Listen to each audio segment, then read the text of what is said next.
Hello everyone, my name is Dr. Asad and welcome back to this series of Learning Python for Everyone. In the last video we talked about function, how to define a function. The syntax is fairly simple that let's say if you want to do something with a number, you just start with define def, then name that function. You could name it anything, you could even name it name, right? It doesn't matter.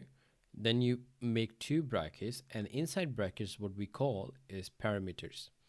Now parameters are something that you need in your function. In this case, let's call it a, that you're doing something with a, right? And in this case I'm saying every time you call this function with anything, right, make that a equals to 2 and print a. Very simple function. What you're going to do is, regardless of whatever you put in a, it will convert that a to 2 and it will print a, right? So let's run this. Now when I'm running a function which is called calling out a function, I have to name that function. In this case it is name, and then I have to give a number here, right? Because in this case I've taken only one parameter, so I have to give that one number in there. This one number is called an argument in function. So in this case let me call it 5. Now if I run this, it prints out 2, right? Because when I put it 5, the next thing it does, it just convert that a into 2 and then print a. Now the reason why I did it is to tell you about scope, which we call it. Let me write down. Now what the scope means is basically how variables are stored in a Python. Let's say if I had a already here defined as 5, right? And if I am doing two things, I am running a function, which in this case is name, and I'm also trying to print a. Now even if I put it after, if the a in this case is 5 and it brings it 2, shouldn't this a be 2 as well? Let's see. And you know it is not, and we'll discuss that why.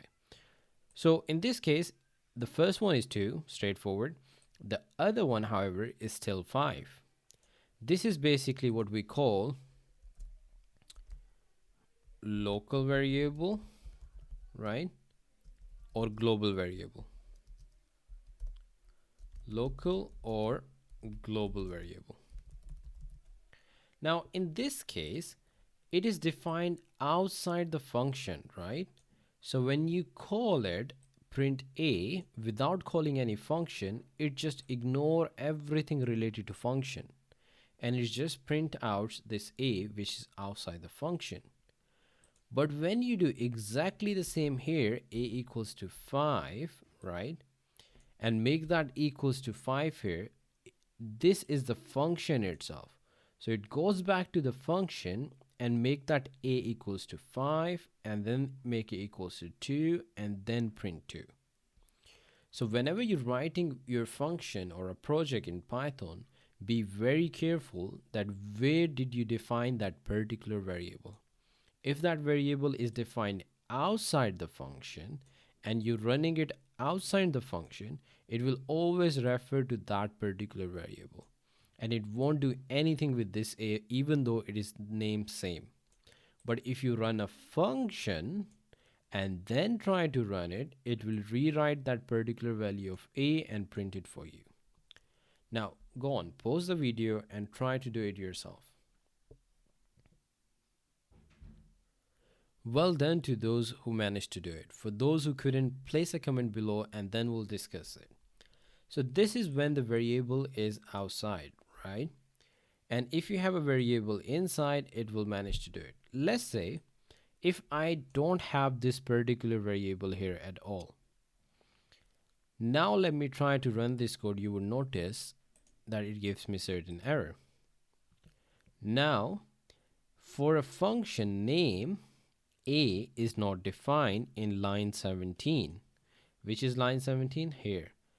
It says this is giving a name error, and if you remember in our last video we said a name error is when that particular variable is not defined. But A is defined, isn't it? Well, not true.